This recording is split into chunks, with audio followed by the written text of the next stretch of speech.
Welcome to your exploration of the Cancer Zodiac archetype. My sun was in the sign of Cancer at the moment I was born, based on the longitude and latitude of my birthplace. So I am said to be a Cancer. Cancer's birthdays are from June 21st to July 22nd. And we can also work with the Cancerian energy when it expresses itself in our rising sign, our moon, or any of the other planets. You have Cancer somewhere in your chart, whether or not it's activating a natal planet. It'll fall into one or two, maybe even three of your 12 houses, which is to say that this energy will express itself somewhere in your life in a very unique and personal way. If you're looking at natal chart astrology, we can also work with the Cancerian energy anywhere we're looking at our relationship with our mother and maternal lineage, especially our mother wounds that we want to heal, our inner child energy, and also our emotional world and emotional landscape. Cancer is the crab, hard on the outside, a hard shell or exterior, and so soft and tender, vulnerable on the inside.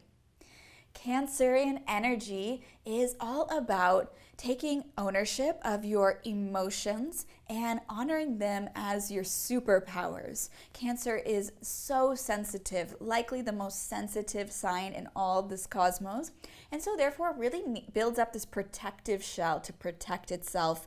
Cancer is intensely loyal, like the mother is to her child, wanting to show up and really care and nurture the other, and can tend towards self-sacrifice, like this energy of the self-sacrificial energy personified in Christ consciousness, even this real love that comes from the heart. And so Cancer, we really want them to practice self-care. Oftentimes with the Cancerian energy, we're asking Cancers to take a long bath and a salt bath and care for themselves rather than over-giving as a mother does for her child. Rather than giving from a place of depletion or scarcity, filling one's own cup first.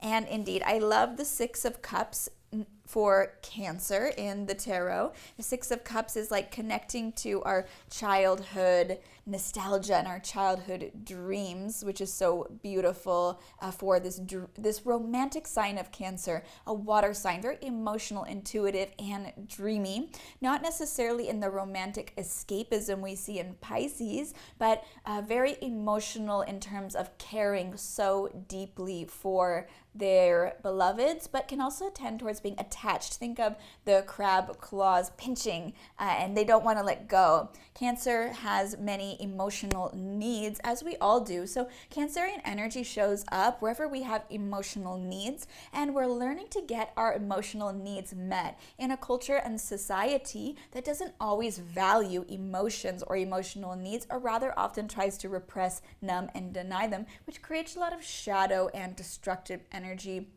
a lot of unnecessary pain and suffering. So here in the Cancerian energy, we're learning to honor the beauty of our human needs. Often in the spiritual world, we want to spiritually bypass our human needs, which causes a lot of shadow amongst spiritualists who are trying to practice an extreme form of detachment from their humanity, rather than bringing heaven to earth and really embracing their human needs as a vital learning and evolutionary experience for their soul itself. Cancer is very human in that way, embodying our deepest emotional feelings and sensations. So learning to really honor your emotions and what are they trying to tell you? Your emotions aren't just happening to you on accident. They're not a burden for you to carry. They're teaching you, they're guiding you. How can you learn to really perceive sensation in the physical body, in the emotional body, so you can listen to what wants to happen, how you're being guided? Oftentimes the emotions will point us in the direction of our intuition, and they have a strong correlation, our emotional world and our intuition. If we're being hit by a huge wave and we're just resisting the wave rather than calmly sinking or swimming under the wave, using our skills to navigate the emotional tempest or storm, we're really doing ourselves a disservice. Also, all of those repressed emotions, especially anger, can get packed into the liver and then erupt later. So Cancer is known also for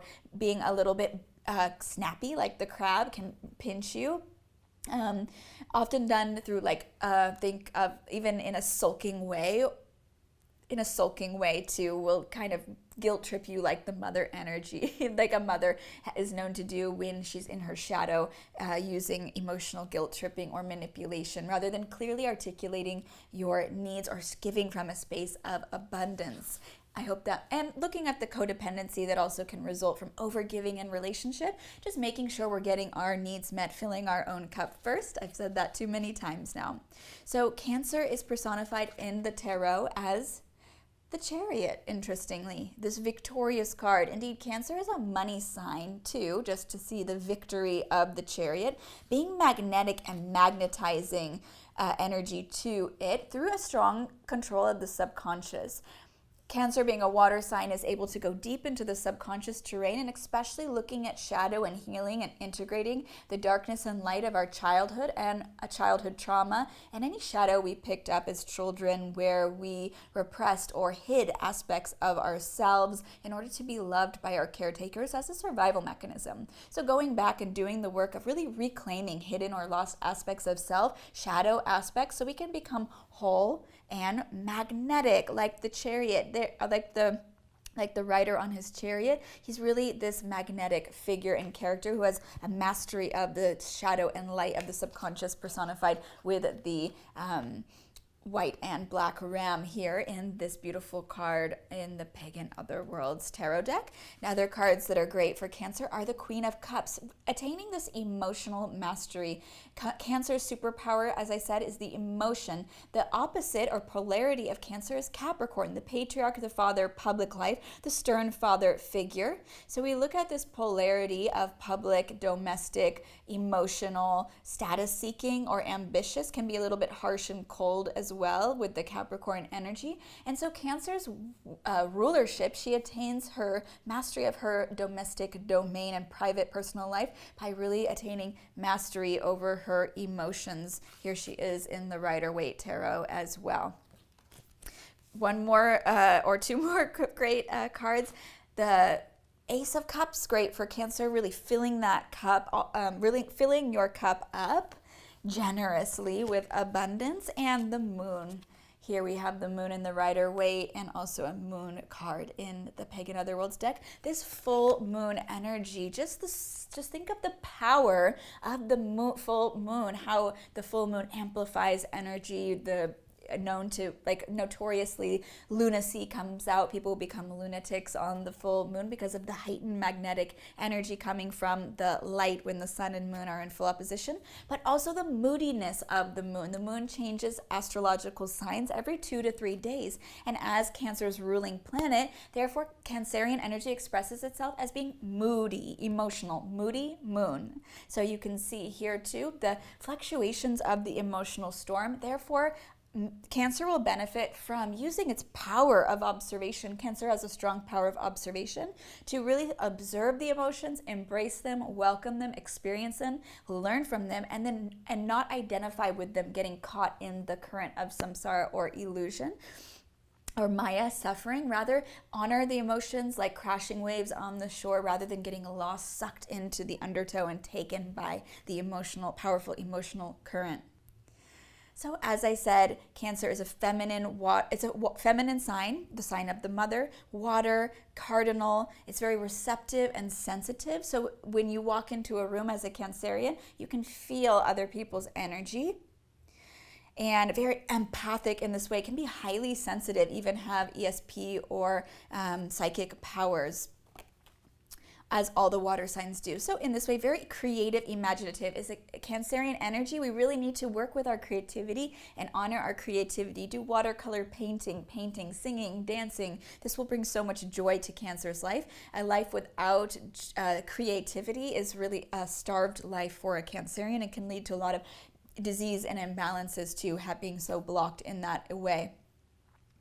Can be possessive, is an active sign because it's cardinal. Cardinal energy is the onset of a new season. Cancer is always when on the first day of summer solstice we have 0 degrees of Cancer, and the sun is at its height, its zenith. This is like a summer moon child energy, and the sun is at its zenith. So this is the turn of the season. That's what a cardinal sign indicates. So at the turn of all 4 seasons, we have Cancer being the turn of summer, Libra being the turn of fall. Is it Aquarius? I always thought it was Capricorn, but it might be Aquarius. This year anyways, it's Aquarius at the onset of winter. And spring is at the onset of Aries. Aries, the cardinal energy of Aries is on the onset of spring, always on the spring equinox. I hope that made sense. So those are the 4 turning points in the zodiacal wheel. It's like Cancer, etc. We won't go any further into that today. The ruling planet, as I said, is the moon. It waxes and wanes, exerts a powerful magnetic influence, and it governs over our emotions and intuitive behavior, also our changing personality. And as I said, the crab is symbolized by the crab possessing an impenetrable exterior covering soft flesh underneath. At the first sign of danger, it withdraws into its shell and scuttles back into the sea where it feels safe. So the crab often Cancerian or Cancerian energy occurs every time we're approaching something sideways and not head on like an Aries. I'm enhancing our exploration again with this incredible book, the only astrology book you'll ever need. Highly recommend picking up this beauty. So the crab approaches things sideways. It's not going to blast through. Interesting just to think about how a Cancer operates, but it will definitely reach its destination one way or another. And it is indeed known, as I said, a money sign, really shrewd in business, able to pick up trends, like popular trends, and be able to build a business that's really successful, in that way. It rules over the breast, and even the pictograph symbolizes not only the claws but also the human breast, which is the anatomy of the part the Cancerian rules. Think of a mother breastfeeding her child. Interesting just to see how in West Africa they've desexualized breasts, so women can just go around breastfeeding and be topless really whenever, if they're not in a colonial setting like a bank or something. But it's rather than in the West where we've objectified women and objectified sexuality so much, looking at the oppositional energy of the Cancer Capricorn energy, and also how the nodes of the moon recently completed a 2-or-so-year tour, drawing us home, drawing us into the sign of the mother and away from the patriarchy. And then all of 2020, our rare astrology with Saturn, Pluto, Jupiter, and more going on, really decimating, destroying, upending, creating upheaval to dismantle the old patriarchal system, which is to say, the South Node having completed its tour through Capricorn and all this energy going on in Capricorn, we're really moving into honoring our divine feminine energy, and the masculine, the toxic masculine, is being forced to do its work so it can return to balance here. Lucky day is Monday. Why do you think that is? Why do you think Cancer's lucky day is Monday? Monday, moon day. It's the planetary day of the week that rules over the moon. And its lucky numbers are 3 and 7. The magic birthstone is the pearl, and it changes bad fortune into good and discord into harmony. It also brings support from influential people. You can imagine, like ladies wearing their pearls, like bringing support from influential people. So interesting. And the colors are sea green and silver, the shimmering colors of the water and the moon. The cities are Venice, Amsterdam, New York, Algiers. Scotland, Holland, New Zealand are the countries. The flowers are larkspur and acanthus. And the trees are rich in sap. The metal is silver. It rules over all animals with a shell covering. And Cancerian people, or Cancerian energy, if it's expressing itself in the sky, are susceptible to accidents in the home. They are also prone to becoming victims of theft.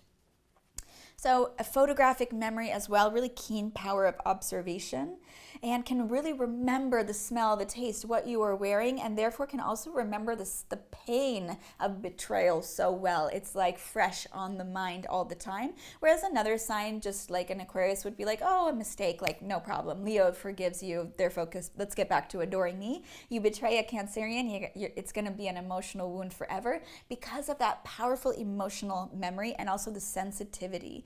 But underneath, Cancer has this heart of gold. Definitely so nurturing, caring, also initiating this energy.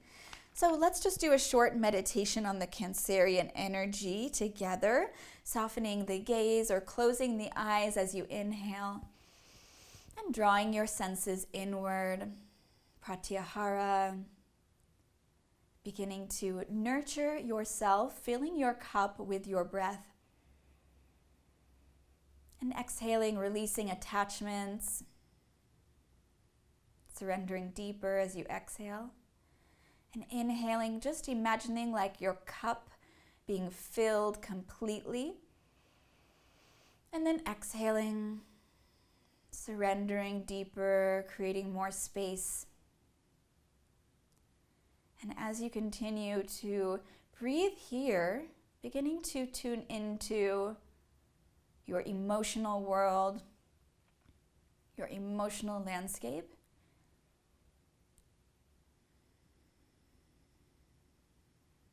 While allowing the waves of the breath to roll and crash like the ocean. Just noticing, do I have complete access to the full spectrum of my emotional world? Are there specific emotions that make me feel repressed or that I block? Continuing to allow the waves of the breath to crash over you. Just noticing, especially where you might contract whenever an emotion is present.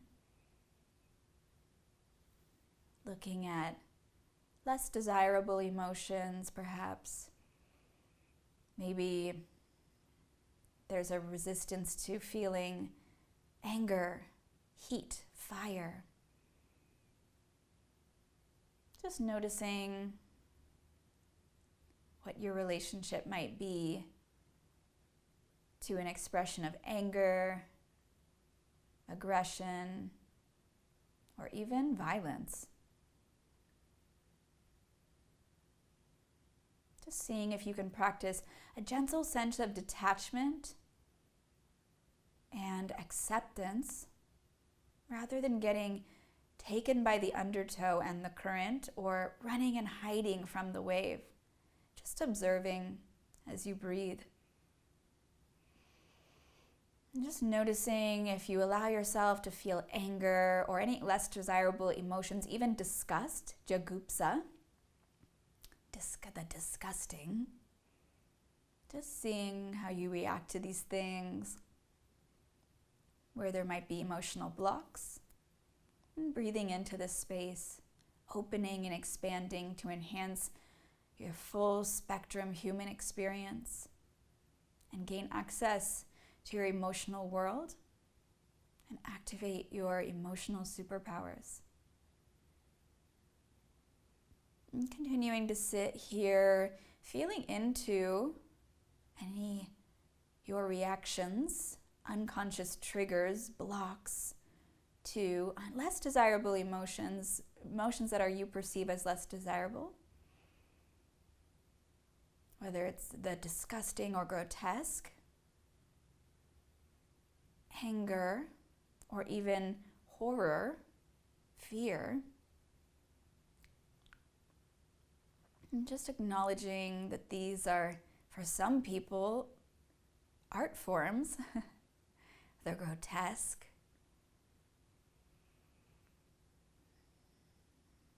Horror movies. Just seeing how you feel about these genres or any genre that you might feel really uncomfortable with. And just seeing if you can lean in, accept, observe without being taken by them, these feelings.